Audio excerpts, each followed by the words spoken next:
mga ka-EA support to this video. Ito na yung araw na pinaantay natin. Sa wakas natuloy na ang naudlot at nabitin na second lap ng BBCM. Pero for today's video, magiging part 2 nga yun. So abangan nyo sa after ng vlog na to. Kasi ang ipopokus natin muna dito sa binibideo natin ngayon is yung pauwian naman natin galing sa Baras Rizal training natin. Port training ng ating SDR. So far so good. Medyo nahirapan na tayo last training. Hindi na natin kinover sa vlog pero naipost natin sa Facebook page yun. So ang update.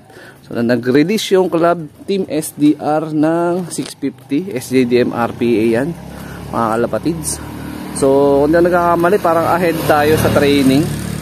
Kasi ang MMFC parang paano pa lang palabas pa lang ng training kasi nga last lap na rin ngayon ng MMFC combined SJDM RPA sa Apari, Cagayan. So nangyari wala na tayong naikarga nga doon dahil kinabig natin sa BBCM si Franco. Pero ang pinakamaganda meron tayong ibon na contender sa Apari lap. Pero hindi ako nagpaamo at hindi ako naglilipad. Yun tropa. Pero breed ko yun. So yun is full sibling ni ni Takamura. Ayan, at maganda yung lipad ng mga nakaraan. Medyo nabitin lang ng 2 gigaraw race. Na-late lang ng halos 30 minutes mahigit. Sayang, no? Pero umuwi siya nung mismong araw na yun, daybird. Pero hindi nga lang pinalad. Hindi nakapagpaklak. So, yung tropa, shoutout kay Boss Jordan. Pauwian nila mamaya around 1 o'clock to 2 PM yan. So, maganda panahon sa Cagayan. Dito sa release natin sa BBCM. Tsaka dito release natin sa Baras Rizal. So sana maging maganda yung mga pauwian natin. Especially kalapatids din natin. Siyempre mga ka-EA, no? So ang update. Yung stock bird natin dito na 4 na barako. Kahit pa paano magkakasundo na sila. Noong mga nakaraan kasi panay sila ng parang bugbugan sila. Hanap sila ng perch dito. Hanap ng perch zone. Nag-aagawan. So ngayon medyo kalmado na yung mga stock kak natin dito. Possible magkakasako ng mga kak natin na yan by January na. Ayan. So ito, more on plain water muna tayo sa mga ibon natin dito, especially breeder. At meron tayong bagong pinagkasa, yung ating foundation bird na si Weapon X, Benito Goke, at yung mismong nanay niya na galing kay Sir Michael Tolentino. Ayan, so 2017 banded yung Mami Goke, itong blue bar white light. Ito man si Weapon X na Benito Goke na anak niya, 2018 banded. Ayan, so kukuha tayo ng ibibreed na anak nila, pandagdag materyales at syempre dadalhin din natin kay Sir Michael Tolentino. Tapos after mag-mate niyan, nakakuha tayo ng inbreed, ibabalik naman natin si Mami Goke doon naman kay Batusay kasi apo niya yun. So kukuha rin tayo ng inbreed nun. So pero possible mga bandang January na to. Ayan. So hindi tayo sasagad ng clutch dito. Siguro hanggang 2 clutch lang. Ayan. Tapos sabay baklas agad.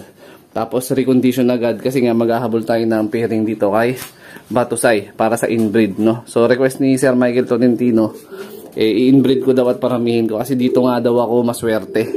Ayan. So yung Goke, bloodline niya yan na na-acquire ko din. Galing naman yan kay kay Elvin de la Cruz. Shoutout kay Elvin. So na-acquire ko yan yung yung Mami Goke na to. Ayan.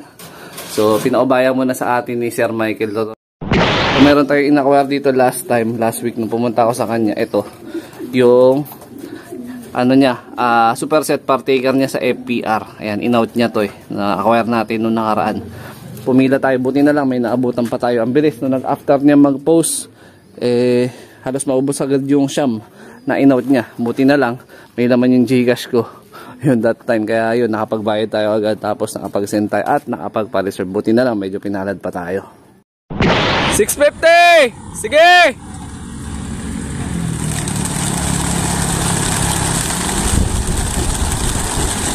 Ayan, marami ibon natin ngayon.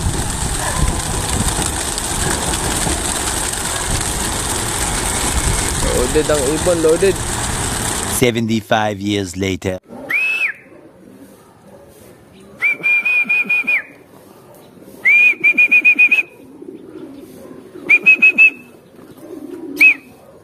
Wrong pick na naman ata tayo. Pasok! Ba na? nagkamot pa.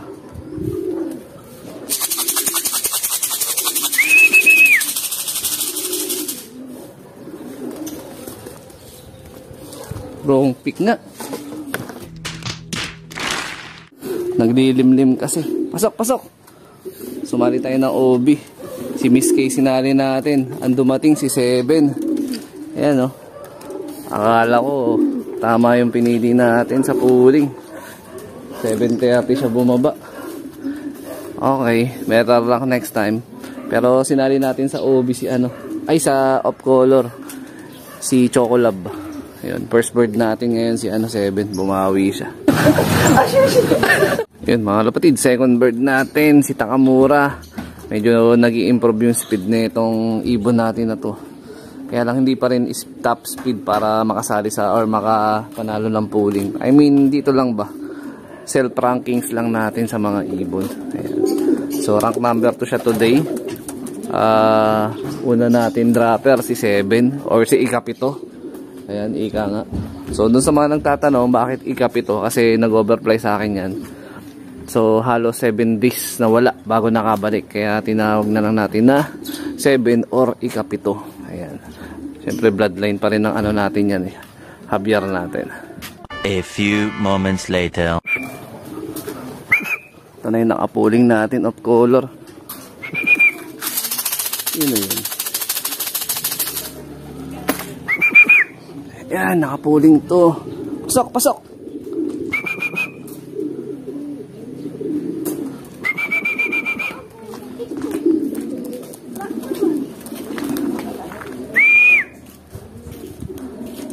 Pasok. Yun. Check natin kung makakatigsay pa sa ano to. Top color. So time check, 8:15 AM. So kulang pa tayo ng 2. Yung parehong MacArthur banded pa yung hindi pa nakakabalik. Pero last time nung nag-smash, umuwi naman sila bago magtanghali eh. Nung bago bumuhos yung malakas na ulan. So first dropper natin, eto yan naglilimlim. Yan o. Wrong pick tayo. So nag-speed naman sa akin nung nakaraan to. Magkasabay nga sila ni Miss K nung nakaraan. Kaya lang nung nag-smash, nakulelat siya. Huli na siya nakabalik. Kaya hindi ko muna pinuhuling. Pero ngayon siya yung nauna. Second bird si Takamura. Third bird, ito si Miss K. Pinuhuling natin. Tapos, yung OB natin, I mean yung off color na pinuhuling natin, ito si Chocolab. Wala. Ang bagal. Olats. Ayan. So, abangan pa natin yung 2. 1 oras pa mga ka-OB. So, medyo kumukulimlim na naman yun. Kakasabi ko lang, maganda pa naman. Pero parang umakapal na naman yung ulap. Nagbabadya na naman ata na umulan. So marahil dito ko natatapusin yung video na to. Ayan, sa mga solid supporter natin dyan. Siyempre magkakalimutan mag-like, comment, and share. At mag-subscribe. So abangan naman ng ating BBCM second lap derby para sa ating susunod na upload video. So ingat mga lapatids. Keep safe. God bless. Ayan, mag-aasikaso muna ako para mamaya tuloy-tuloy yung video. Upload na lang natin yung kasunod sa BBCM na.